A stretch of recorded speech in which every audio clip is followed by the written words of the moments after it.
So now in chapter 2, we want to see how to source the person that communicates the persuasive message, or the person who is somehow associated with the attitude object, how that person influences, or the characteristic of that person influences how persuasive the message is. And as you can remember from the end of the first session, right, we talked a lot about the central and the peripheral route.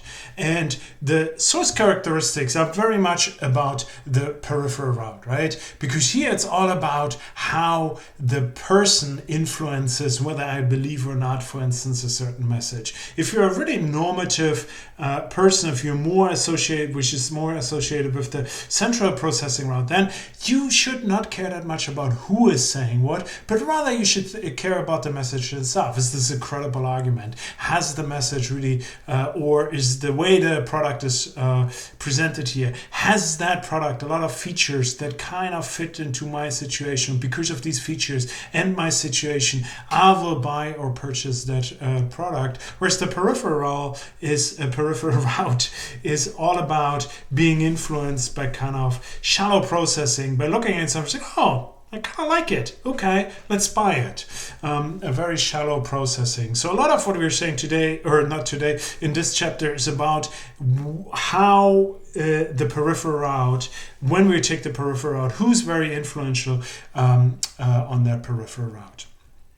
So, as you remember from our second chapter, we talked a lot about first impressions, and we talked about the research by Cuddy and Fisk, by Amy Cuddy and Susan Fisk, right, about categorizing all the different impressions we have of other people on these two dimensions, right? Which is kind of likable or like unlikable, warm or cold, social, good, bad, I think has different terms, and is the second dimension of kind of competence. And you can very much easily predict who is more influential than not if you look at that scale. And yes, a person who is basically socially good and intellectually good, a person who's competent and likable, that's the person that is most persuasive. Okay, so a politician that we think is very competent, that looks very competent, but it also has warm characteristics, that is the source that is most influential. I think it's pretty obvious, and we don't have to go into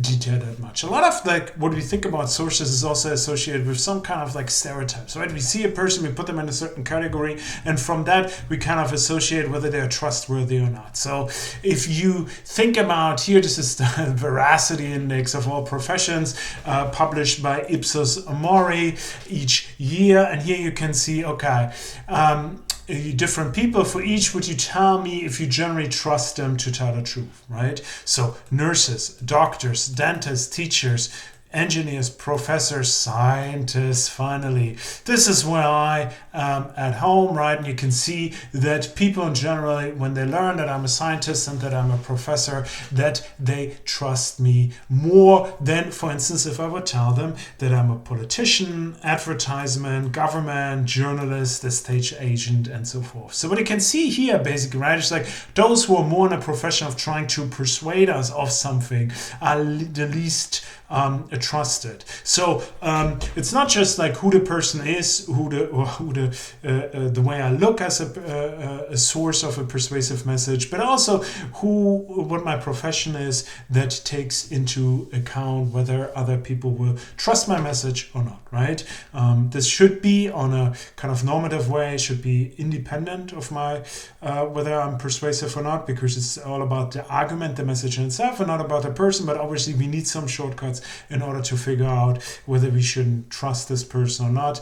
And the professions are one powerful way of determining that. Okay, so what we need is like a competent and warm-looking nurse to deliver our message, because most people will trust him or her. Here's a classic study, right, by Shelley Shaken about communicator physical attractiveness. We talked a little bit about in the previous chapters about that there's the so-called beauty premium. So beautiful people earn more money over the lifetime. They have get preferential treatment just because of their attractiveness. They're also more influential. So Shelley Shaken finds that basically if what she did is like she sent out attractive and non-attractive males and females to persuade students just like you that the cafeteria should ban all types of meat. The cafeteria at the university should not sell any meat anymore. And then she let attractive and unattractive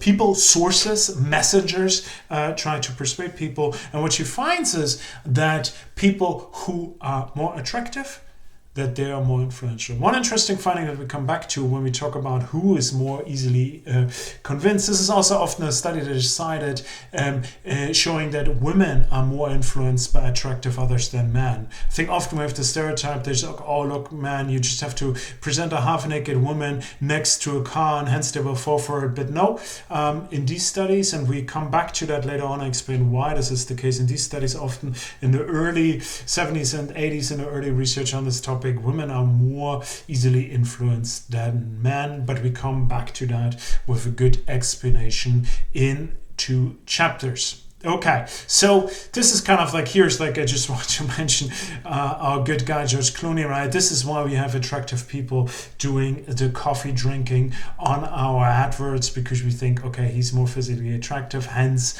we like the product now better. One thing that's really interesting is kind of the portray, not only in advertisement, but in movies or in the media that we consume, who is doing what, right? And it seems like that, for instance, smoking in movies used to be very common. Cool people smoke, beautiful people smoke, and what has been found is that this is actually quite influential for young people starting to smoke. So you can basically track whether a person, and there goes an alarm off, whether a person in a movie smokes, and the likelihood of a teenager watching this movie thereafter starting or experimenting with smoking. So and this is like the WHO, the World Health Organization, calls for smoking ban in films. A lot of movies ban now smoking. Netflix is really uptight about, for instance, smoking in movies. It's a no-no because of the influential research showing that if we see attractive people smoking, right, then we think, oh, maybe I should try smoking. There's an interesting study on this done, published in the American Journal of Prevention Medicine, who looks at black and white teenagers. And the interesting fact here is that it shows that while black teenagers seem to, in the US, as black American teenagers, watch more movies, they smoke less. And they're less influenced by smoking on the screen. While white teenagers tend to watch a little bit less TV, but seem to be much more influenced by the movies or by seeing people smoking in the movies. And the interesting, which is like published in this article, shows that basically the problem with Hollywood movies not influencing black teenagers is that what they see the black teenagers in Hollywood movies is non-black people smoking, right? They see white people smoking, and hence, because the person smoking is not like them or not perceived as being them, at least on some crucial dimensions, they are less influential. And for white teenagers, the opposite. They see like, oh, there's a person like me, not so much older, smoking. Oh, maybe I should try to smoke. So what they did in a study looked at is like when they're in movies that portray black people smoking, they were as influential in persuading young black teenagers in to smoke than it was like Hollywood movies with more white cast in white teenagers. So this brings us to another really important factor, is that likeness of the source is another one. The more the source is like the audience of the message, the more influential that source is. And I think you can imagine, and a lot of that research kind of analyzes and feeds into trying to change stereotypes, trying to change the way minorities see certain activities, but trying to change who portrays them in movies. So it's a really important topic, and I think some progress has been made in the past. You can also wonder, why is there a duck here, and will the duck start smoking because he sees her smoking? Probably not, because ducks are not like human. Okay, that's just on a side note. So one last thing is that obviously what we should keep in mind is that the message and the source and the audience, they all interact. It's really hard to kind of tease them apart and just saying like, oh, this is on general. For instance, a scientist communicating scientific ideas is more influential than a non-scientist communicating ideas. It often depends also on the message and what type the message is. So here's a really cool study. Oh, I forgot to put the reference in there.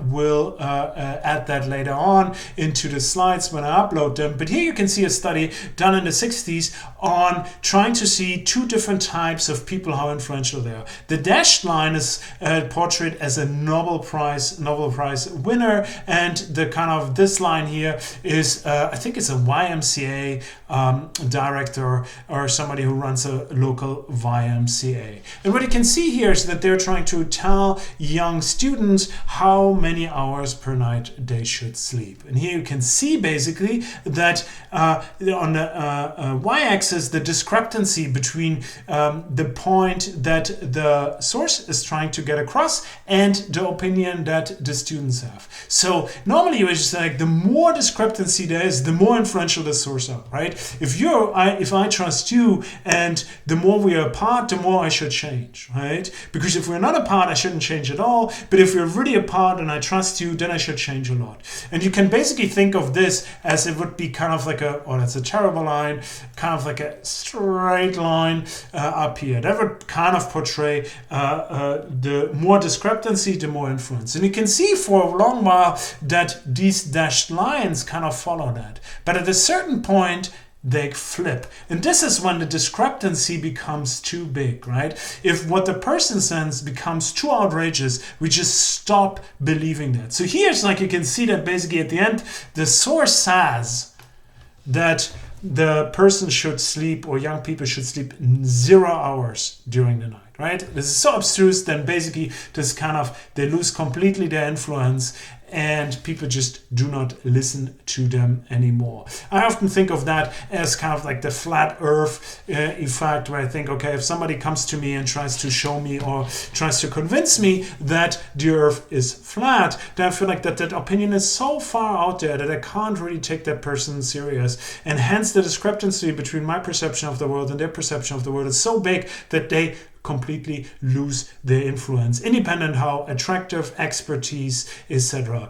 Even the most attractive nurse could not convince me that the flat is earth, right? And that kind of brings us also to the next chapter, where we're talking more about the message in itself. But it's just to keep in mind that, okay, there are certain effects that can increase the chances that the source influences us, but they're not independent of what the source is telling us.